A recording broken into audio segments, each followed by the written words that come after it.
So it's purely mathematical, right? So you're a numbers guy, right? So we did the math and we said property management costs us 3%. That's what it cost us. Okay. Because we'd have to pay payroll and everything else. Now, there are some inefficiencies to having property management that's third party as opposed to having it in house. Mm-hmm. Can we put a number on those inefficiencies? Okay. We put a number on those economic, let's call them economic losses due to lacking maybe communication or lacking timing or lacking, whatever. Okay. So ultimately we put a number on those inefficiencies. Your network is your net worth. Come listen to some of the most successful people I know share invaluable knowledge, stories, and advice in real estate, business, and beyond. This is Weiss Advice. Whether you want to take your business or personal life to the next level, look no further. Welcome back to Weiss Advice. I am your host, Yona Weiss, and as always, I am so thrilled that you have clicked the button to join us on the podcast today. And I'm even more pleased that we have a special guest, a friend, fellow tribalsman, Ben Leybovich. What's going on, Ben? So good that you have joined us here on the Weiss Advice podcast today. Yona, thank you very much. Folks, I'd like to start off with a following thought that occurred to me as I was looking at my calendar at 4:30 in the morning over here in beautiful Arizona, trying to figure out what my day is going to look like. It occurred to me that it takes some kind of chutzpah to name the podcast Weiss Advice. I mean, where do you get that? I mean, I know it's your name, but the chutzpah, dude. That's great. It's marketing. It's all, just taking a thing. It's similar to just ask Ben why, something like that.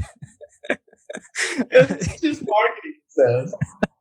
Well, good for you. I'm happy. It seems to be gaining steam. It seems to be gaining momentum. Yeah. I'm very happy to see that. Congratulations on that. And happy to be here. And let's talk commercial real estate or whatever it is you want to talk to me Whatever. about. We can talk anything you want. But I like to give a little bit of context. If that opening didn't give you enough context, we have here Ben Leybovich, who is the co-founder of WhiteHaven Capital and WhiteHaven Construction. They're a multifamily investment company in this Phoenix metro area and grown rapidly over the past several years.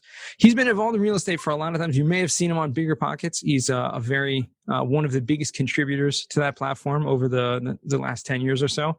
Been the guest on the podcast a number of times, and just a great, all around great guy if you dig deep and get to know him. So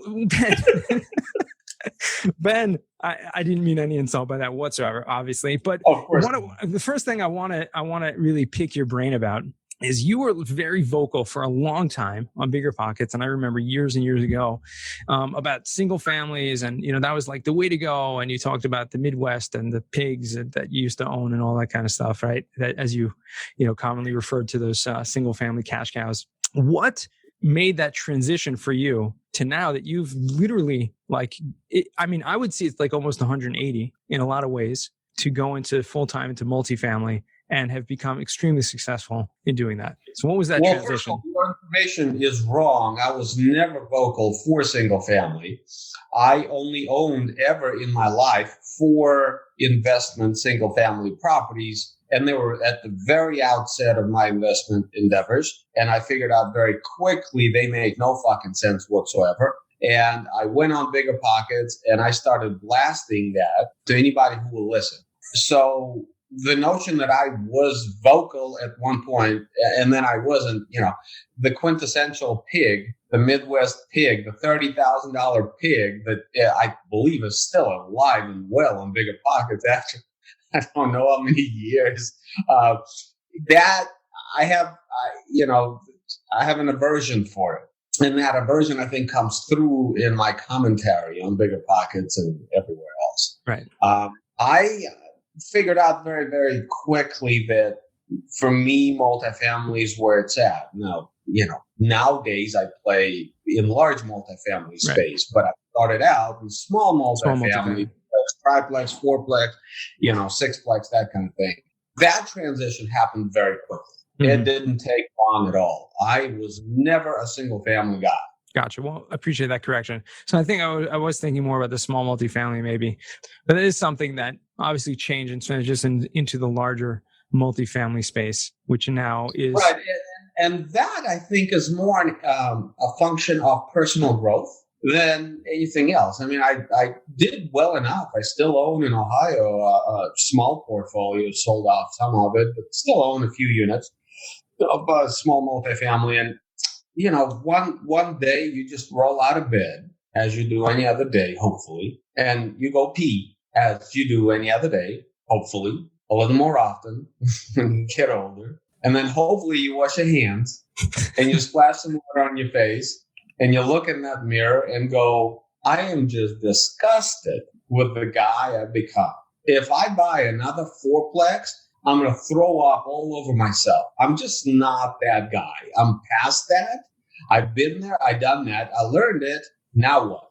I need the next thing. And then what's the next thing? Right? And it's a matter of intellectual worth, and it's a matter of growing. So you don't necessarily know what the next thing is. But I was never a linear guy, ever in my life. It's all about learning and pivoting and learning new things and exponentiality for me. That's always been the case. And so I could have continued buying those small multifamilies. I could have had 300 units in Ohio and I would have been wealthy and I would have had the cash flow and I would have, but I would have hated my life. I would have absolutely hated my life because that's not what I see myself as. And so growth to me is exactly that. It's personal growth and wherever that takes you. Right. I mean, I think you made a very good point that when you look in the mirror and kind of make that self-reckoning, which I think everyone should be doing, if you look back 5 years ago and you see yourself as the same exact person as you were 5 years, then in a lot of sense, you're kind of missing the point. Well, what's to put the it lightly? Point? The point of life is growth. Right. Exactly. Not Exactly. even the point of life, the essence of life, of all living things. The essence is growth, right? So if you're not growing, it's like you're doing the opposite. In some way, shape, or form, you're dying. And you have to recognize that.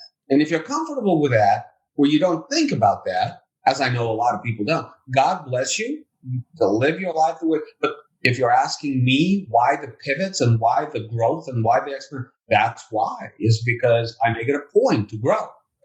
So what do you see, if you wouldn't mind opening up a little bit, what do you see in terms of, the next 5 years? Like where do you see yourself pivoting to or going? I don't know. You don't know. I mean, that's opportunities.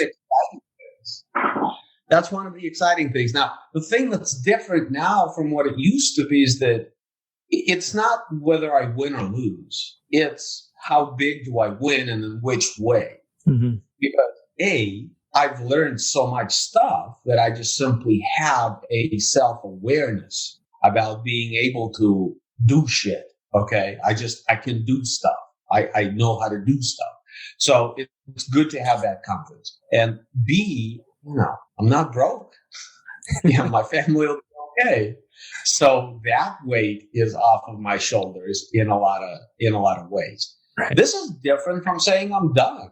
But between those two things, it's fun to live life and experiment and to envision this company to try to build or that project to get involved with. I was discussing a for-profit project on my phone with a couple of friends before we got on the call. And I was like, we can do it for profit or we can donate all the proceeds. What do you guys want to do? And so it's a different kind of problems. It's a different set of problems. It's my back is no longer to the wall, right? I think a lot of people face that and don't know what to do. Meaning, at one point in your life, right, to be able to come to that awareness and say that, right, at some point in your life, you were facing that, obviously. Of course. And I think all of us go through that in many different, multiple forms. And the growth factor has a lot to do with, how we respond and how we grow and how we, transition in those times of challenge. But I mean, you talked about this nonprofit or for profits that you're talking about. Obviously, you've been successful. Thank God. You have given back quite a bit. I know you had a mentorship program going on for quite a while. You've done other things as well. And what are some of those other driving things that kind of keep you going? Besides for the growth, obviously, you have a wonderful family. You're doing that, enjoying the time spending with them, enjoying life. What are some of those driving forces for you? Driving forces behind what? Behind your, as you said, that life at this point, your back's not behind the wall, against the wall. You're enjoying life, and you're just continually trying a new project. I'll give you an example. Yeah. I'll give you an example. And this is the way I describe this process to everyone. Imagine yourself in Ohio or Indiana, any place that grows corn, which is 75% of the U.S. You're standing in a cornfield. Corn husks are tall. Only your maybe nose and your eyes are sticking out. It's dusk. It's not completely dark yet, but you can't see real well either. And you're standing there in the middle of this field and you hear church bells. And you know you are here then, but you spin 360 and you can't see the church anywhere. And you start doubting yourself. Am I crazy? Am I imagining these church bells? I know I hear the church bells, but I don't see that church. Where is it? That's the process of growth. When you arrive at that place, when you know there's something there, like you feel, it happens to thinking individuals. You're so close and yet so far away. Mm-hmm. All I'm saying is that in the past, being in that space and not figuring it out would have meant a complete disaster. Today, if I don't figure it out, I'm already rich. Like, whatever. But the impetus, you are chasing that which can never be caught, which is to become a better version of yourself tomorrow than you were yesterday. By definition, you'll never catch it because it's, where does it stop? Mm-hmm. So I had a mentor at one point in time. He's no longer with me. His name's Ted, older guy. And I asked him at one point, I said, how do I know I'm moving in the right direction? And he said, just make sure every step you take is better in some way than the step you took before. Mm-hmm. It's a brilliant concept. It structurally collateralizes forward momentum, period. So that's what I do every day. I try to take a step that is in some way better than the step that I took yesterday. And so it's not so much that there's an objective. That in itself is an objective. I don't chase money. I don't chase the number of units. I don't chase, all that nonsense that people talk about with property ownership and all that bullshit. None of that is important to me. What's important to me is doing something today that is in some way better and bigger and more profoundly meaningful in some way than anything I did before. I hate linear momentum. I hate it because you get stuck in it and you get comfortable with it. Right. So my idea of living and being alive is to continually force exponentiality. Wow. Okay. So we've kind of breached the very existential discussion over here to be what really I think a lot of us don't even recognize that we have the potential within us to do, because like you said, a lot of people, including myself to a certain extent, are focused on linear growth to a lot of ways. Obviously, you can't even plan for exponential growth, right? As you said, you can just be better every day than you are. And then it's, a week from now or 6 months from now will be totally beyond what you can imagine because you never fathomed it could be there. Now it's also very, I will, touch on this. It's also very, very spiritual. I mean, it is, because when you think about, what's beyond us and, what the potential that a human being has, I mean, I can't help as a very religious person to see the profundity of life, of the creation, of the unlimited potential that we all have. And, I call that godliness. People call it something else. It doesn't really matter. I mean, the same idea holds true. But when you realize you have that infinite potential, then the sky's the limit. I mean, for lack of a better term. Well, yeah, and very simply put, I was put on this earth for a reason, and I'm here for a very short time. So I need to exploit what I have to the fullest extent. Otherwise, I'm going to piss God off, and he's not going to be a happy dude. And that's not good. I'm not a religious guy, but I am. Yeah, I know exactly who I am, and this is definitely part of it. Yeah, I don't make it an effort to identify this process or this line of thinking as not religious. I just don't think in those terms necessarily. Mm-hmm. I think in terms of exponentiality and existentiality and things like that. Obviously, you can draw all kinds of parallels, right? It's just not naturally where I would go to talk about God. Mm-hmm. No, understood. Just because born in Soviet Russia, I just don't think that way. It's just not close to me to think that way, But I'm fully aware of it, and it's the same thing. 100%. And it really does have to do exactly like, with our upbringing and with what our surroundings are and the definitions, because like you said, they're all, when one person has a certain definition, they see things in terms of those definitions, in terms of those terminology. But I think we're really, talking in one and the same in a lot of regards, which is why I think I like you so much. we have a lot in common. And, not like good looks. Come on, dude. No, definitely not.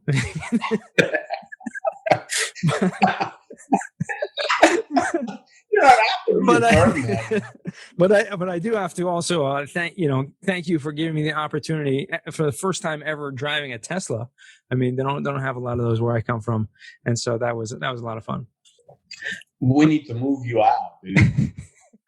You need to rejoin civilization, right? Well, yeah, to a certain extent, I'm exactly where I need to be, but. Well, definitely come back to visit. That's for sure. Let me just, before we transition to the final four, I do want to ask you one interesting thing, because as you said, thinking occasionally, new ventures, like how can I grow? How can I grow in terms of business, in terms of life? One thing which is really interesting that you guys started about a year ago or so is a full-on construction company, right? Which is something a lot of multifamily sponsors, investors out there do not do. I mean, it's very common that people will start their own property management company in-house when they get to a certain level of units, right? But to start your own construction company, that's like a whole different beast animal. Like, what was the drive? Meaning, what was? Give me in a nutshell the advantage of doing that. So it's purely mathematical, right? So you're a numbers guy, right? So we did the math, and we said property management costs us 3%. That's what it cost us, okay? Because we'd have to pay payroll and everything else. Now, there are some inefficiencies to having property management that's third party as opposed to having it in-house. Mm-hmm. Can we put a number on those inefficiencies? Okay, we put a number on those let's call them economic losses due to lacking maybe communication or lacking timing or lacking, whatever, okay? So ultimately, we put a number on those inefficiencies. Now let's cross over to construction. Let's put a number on those inefficiencies and light years of difference. We were losing so much more money by not having the construction in-house rather than the improvements that we could have with property management. Wow. It's a purely mathematical approach to identifying how much of a bump we would expect from taking construction in-house. What happens with construction? You have three elements that are important. You have timing, you have quality, and you have costs. That's it. And we were lagging behind with third parties. It was too expensive. The timing, the leasing agent would lease a unit, and then it would take, in some cases, an extra month to get it completed. All we had was all kinds of excuses. The bottom line is, think about the economic losses involved with having a resident ready, able to move into the apartment. All of a sudden, you can't deliver the apartment. So you've lost that resident potentially. Now it takes another 30 days to finish, or 15 or 30 days to finish the apartment. The economic losses are staggering, and the impact of the valuation is staggering. So it was a purely rational decision. Right. So why do you think it is that? Oh, go ahead, finish your thought. Because it's hard. Oh, it is very hard. So you answered the question. So why aren't other people doing this if it's so? It's very hard. we have people reaching out to us all the time, and they flat out ask us questions about how you do this. But they tell us it just scares them to even look at that because it's hard. Now, the way I look at business, it's all about risk-adjusted return. So there's going to be risk with every step you make in business. The only question is the return sufficient enough to justify the risk? With property management, thus far, partially because we operate strictly in Phoenix, partially because, we like having a barrier between us and the management and the tenants. Mm-hmm. We actually like that. Partially because of the fact that we're so local here, mm-hmm. that we have very unprecedented access to the property management personnel that we work with. It's the risk of assuming and the extra effort and the risk of assuming it, the amount of savings we could deliver to the investors just doesn't justify the risk. Mm-hmm. Whereas on the other hand, with construction, man, it's staggering. It's staggering difference. So that's why. But it's very challenging. You have to, A, really understand construction, B, be extraordinarily well organized, understand systems mm-hmm. very, very well, and understand accounting. Yeah. So I appreciate that. It gives I'm very helped by the fact that Sam is all those things. He's very corporate in his approach to everything. He's clearly understands accounting, and he's extraordinarily well organized and very fluent around systems. So it's hard. That's why they don't do it. It's hard, but mm-hmm. It's a huge competitive advantage for WhiteHaven. Clearly. Yeah, clearly. No, I'm glad you cleared that up because it's something that I've been puzzled by. I see very few people doing that and wonder why. But I think you cleared that up quite well and framed it in the way that I think anyone considering it should to take into account. I do want to transition to the final four. I know half an hour goes by pretty quickly over here, but we would love to ask you, first question, ask all my guests, what's the worst job that you ever had? I've never had a job. No, seriously. Like in high school, I worked at McDonald's, and then I worked at this place called Media Play that would sell CDs and stuff. I mean, it was a high school job for a few hours a week, this and that. Yes. I've never had a job. So there you go. So you've been an entrepreneur, all your life, basically. Yeah, correct. All right. There you go. One question for you, though, is what is a book that you've read that's given you a paradigm shift? Well, there were two. One of them is just the same as everybody else, Rich Dad, Poor Dad series. The other one is a book I got out of a library. It's a book, I think it's called How I Converted 1,000 into 1,000,000 or something like that. It was out of print by the time I took it off the shelf in the library. It changed my perspective on real estate in general. It just has a lot to do with bridging of equity and things of that nature. And it's basically a guy documenting his process. Like, we think it all started with Brandon Turner and Big Pockets. No. People have been doing this shit for a long time, right? So, like, Burr is not a new invention. It's been done. Right. It's been done. But I'm trying to remember his name. Dickerson. And I think there's been revisions. Okay. Like there's how I converted 5,000, 5 million, or, whatever. But the original book, I think, is How I Converted $1,000 into 1,000,000 or something like that. Okay. We'll definitely check that out. Put it in the show notes if we find that, the actual title. I'm sure it won't be too difficult to come across. But third question for you is, what is a skill or talent that you would like to learn? I'm sure it has to do with dancing, Latin. I mean, I've learned some of it. I think I would like to be better. All right. Little salsa, samba. What do you got there? Yeah, well, everything. I do all of the above, but I don't do it as well as I probably should. So I got to convince my wife to get back into lessons. All right. There you go. That's a great skill to pick up. Dance is a wonderful thing. Fourth and final question for you, Ben. What does success mean to you? Well, we talked about that, I know. Right? We did talk about it, right? when I was young and stupid, I used to think it's the amount of dollars or the amount of units or the amount of property and whatever. That stuff just doesn't matter. The exciting part about this whole thing is that where can I go if I just focus on going somewhere? Like, I am very comfortable with the unknown. Now, I will say again, I am not the same hungry, back to the wall, it's either this or nothing guy that I was 15 years ago. Mm-hmm. I am blessed by the fact that some things have worked out, some things haven't worked out, but more things have worked out than failed. And so I am in a very different position. Clearly, it's a blessing. And clearly, it's nice to be sitting here talking to you about high-minded, things, knowing that you're okay, your family's okay, all of that. But being what it is, what excites me is not knowing, because then I know I'm not setting my goals too low. Just try to do something better, try to do something bigger, try to, do it differently from the way you did it before and see if you can get, what happens. That's the perspective, if you ask me about success. There you go. Yeah.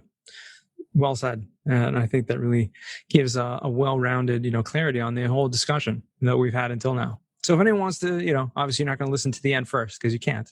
but if you did, and you happen to find this part because you'd like to listen to the final four first, then you basically got the whole gist of the discussion that we had over here. But it's been a pleasure speaking with you as always, Ben. But where can our listeners find you or reach out to you if they choose to?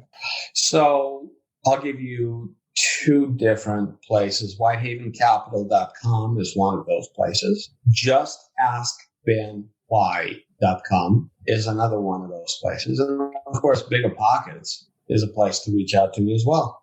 Yeah. You're still active on there after all these years? I do go. I wouldn't call myself active in terms of continually day in and day out participating in conversations. Mm-hmm. I don't do that. Once in a while I do, but I certainly try to, at least once or twice a week, check my message box and make sure I can help somebody or something. All right. Awesome. Well, it's been a pleasure. Thank you again for taking the time today, and wish you a tremendous amount of continued success. Thank you so much, Anna. Pleasure to be with you. Oh, and to all of our listeners, remember, until next time, the best advice comes only when you ask. Real quick, I have one question for you. Did you like this episode? If you did, I want to ask you a huge favor. See, the biggest thing that helps this podcast grow and that will spread this message to the whole world is that if you leave a review, a rating, and subscribe to the podcast. What that does is it basically tells the platforms that this podcast is out on is that you like my stuff and I'm doing something right. So take a few seconds out of your day, hit that subscribe button, leave a rating or review. I would be extremely grateful. Also, I want to hear from you guys. So I want to hear some feedback. If you have any questions for future episodes, please find me on LinkedIn. Send me a DM, a connection request, Yona Weiss, and I'd love to hear from you.